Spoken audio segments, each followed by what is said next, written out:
You've been lied to twice. The first lie was this: buy property in Canada, any property, anywhere. It always goes up. It's always safe. It's always the right move. You know how that story ends. You've seen the numbers. You've watched people stretch themselves into mortgages they couldn't breathe inside of. You've watched the dream curdle into something that looked more like a trap. So you swung to the second lie. The housing market in Canada is broken. Home ownership is finished for regular people. If you're not already in, you're priced out forever. Give up. Keep renting. The whole thing is a scam designed to eat your savings. If you live in Toronto or Vancouver, I understand why you believe that. The numbers there are genuinely brutal. The system there genuinely works against you. But here's what that conversation always misses. Canada is not Toronto. Canada is not Vancouver. Canada is also Windsor, and Sudbury, and Thunder Bay, and Sault Ste. Marie, and a dozen other cities where the math looks completely different. Where a two-bedroom condo costs $280,000, where your mortgage payment is lower than your rent, where the housing market is broken headline was never written about your city because nobody thought your city was worth writing about. And that invisibility, that might be the best financial opportunity most young Canadians aren't taking seriously. In this video, I want to make an argument that will feel counterintuitive after everything you've heard about Canadian real estate. I want to argue that buying a condo in a small Canadian city, done carefully, with full information, with eyes open, can be a genuinely sound financial decision for the right person. A stable, affordable, equity-building asset that costs you less per month than renting the same unit. That covers your housing cost while your money works instead of disappearing. That doesn't require you to earn $180,000 a year or inherit a down payment to access. I'm going to show you the real numbers and the person this actually works for, and be honest about the person it doesn't. This is not a video telling you real estate is always good. This is a video telling you that not all real estate is the same, and the conversation that treats it like it is costing people real money. To understand why small city condos deserve a separate conversation from Toronto condos, you need to understand what actually drives condo prices and condo risk in the first place. 3 things determine whether a condo is a reasonable purchase or a financial trap: the price-to-rent ratio, the local economic foundation, and the supply pipeline. In Toronto, all 3 are working against the buyers simultaneously. The price-to-rent ratio in Toronto is among the worst in the developed world. The average Toronto condo sells for somewhere around $700,000 to $750,000. The average rent for the same unit is roughly $2,400 to $2,600 per month. When you run the math, accounting for mortgage, property tax, condo fees, and maintenance, owning that unit costs you significantly more per month than renting it. You are paying a premium to own versus rent, and that premium only makes financial sense if prices keep appreciating. If prices stop appreciating, if they stay flat or correct, the buyer loses on every dimension simultaneously. They paid more per month, they got no appreciation, and they're locked in. The local economic foundation in Toronto is strong, but it is already fully priced in. And the supply pipeline in Toronto and Vancouver is a political disaster. Hold those 3 factors and walk with me to Windsor, Ontario. Windsor sits at the southwestern tip of Ontario, directly across the river from Detroit, Michigan. It has a population of roughly 230,000 in the city proper and around 330,000 in the greater census area. It is home to the University of Windsor, a growing healthcare sector, and the Stellantis and LG Energy Solution battery plant, one of the largest manufacturing investments in Canadian history, is being built in Windsor right now. This is not a dying city. This is a city the market has not yet fully priced. And that difference between what a city actually is and what the market currently believes it is where real estate opportunity has always lived.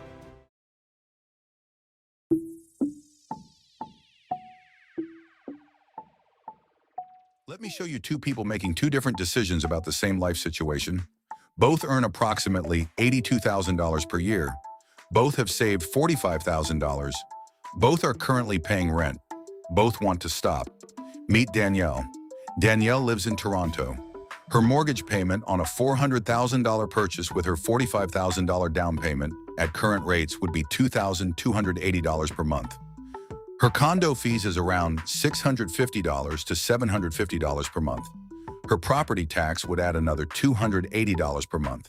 Total monthly cost of ownership, approximately $3,260. What is she currently paying in rent for a comparable one-bedroom in Toronto?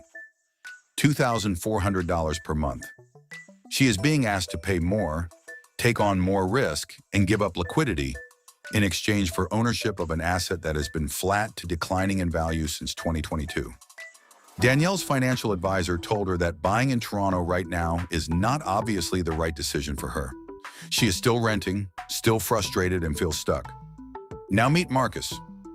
Marcus lives in Windsor, and his rent for a two-bedroom apartment is $1,650 per month. He found a two-bedroom condo in a well-maintained mid-rise building. Asking price, $289,000. The building was constructed in 2008 and has a healthy reserve fund. Marcus's mortgage on a $289,000 purchase with his $45,000 down payment at current rates would be approximately $1,480 per month. His condo fees are $420. His property tax adds $230 per month. Total monthly cost of ownership, $2,130.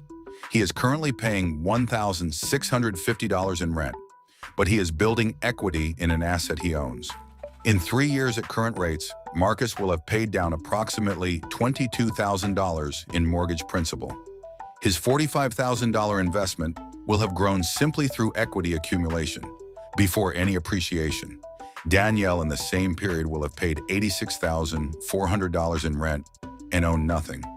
Marcus is not getting rich on Windsor real estate, but Marcus is building something Danielle is not.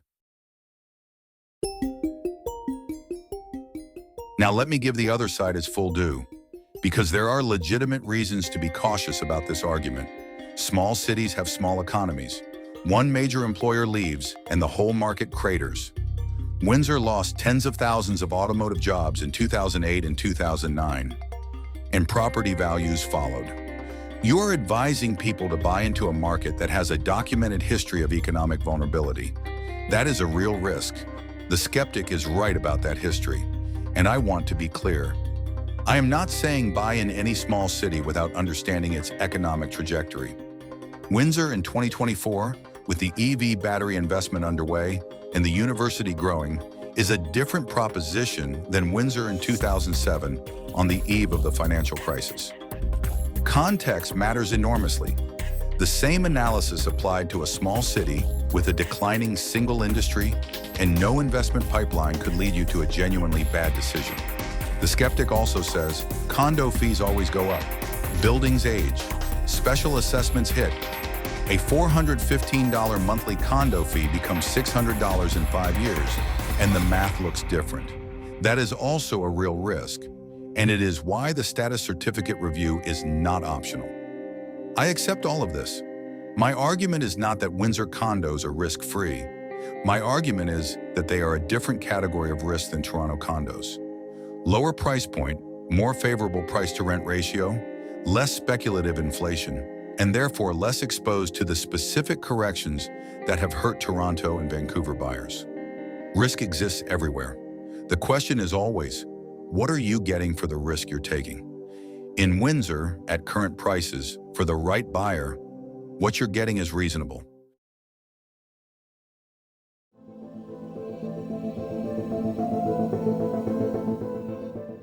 Marcus bought the Windsor condo. He made an offer $8,000 below asking. It was accepted after 2 days. He hired an independent real estate lawyer, not the one his agent recommended, and paid $800 for a thorough status certificate review. The lawyer found one item worth flagging, a parking structure repair that the reserve fund study had noted as a potential cost in the next 7 to 10 years. Marcus asked the seller for a $5,000 price reduction to account for his awareness of the future repair. He got $3,500.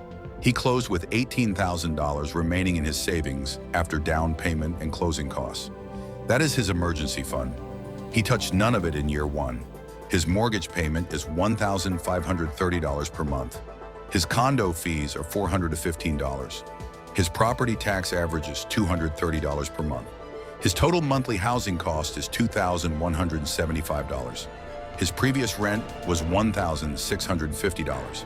He pays $525 more per month to own than he did to rent, but $415 of that goes directly to his mortgage principal every month.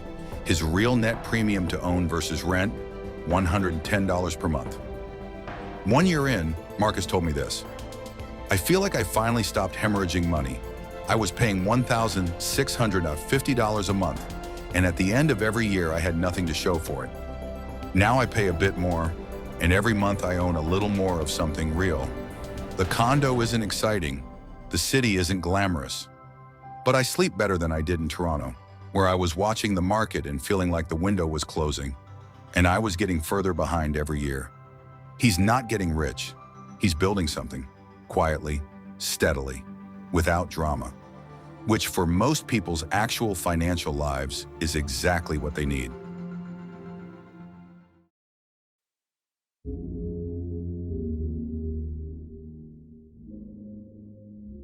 The Canadian real estate conversation has two modes. Euphoria, where every property in every city is a guaranteed path to wealth, where you need to get in now before you're priced out forever, where missing the market is the greatest financial sin you can commit. And despair, where the entire system is rigged, where home ownership is finished for regular people, where the only honest answer is to rent forever and hope the market collapses. Both of these are wrong. Both of them are expensive to believe. The truth is in neither extreme. The truth is in the math. Specifically, in the math of the city you're actually in the economic trajectory of the place you're actually willing to live. If you are committed to Toronto or Vancouver for genuine career or life reasons, the calculus there is hard and the math for buying is genuinely difficult. I'm not dismissing that. But if you have geographic flexibility and you are currently paying rent every month and watching that money disappear, the question you need to honestly ask yourself is not whether the housing market is broken. The question is whether you are letting a national narrative make your decisions for you, because the number in the cities, big or small, doesn't care about that narrative. And your financial future doesn't care about that narrative either. It cares about what you actually do. So do the math, your math, in your city, with your numbers. That exercise takes 30 minutes, and then decide. It is more useful than any headline you will read about Canadian real estate this year. The market isn't the enemy. Not knowing the numbers is.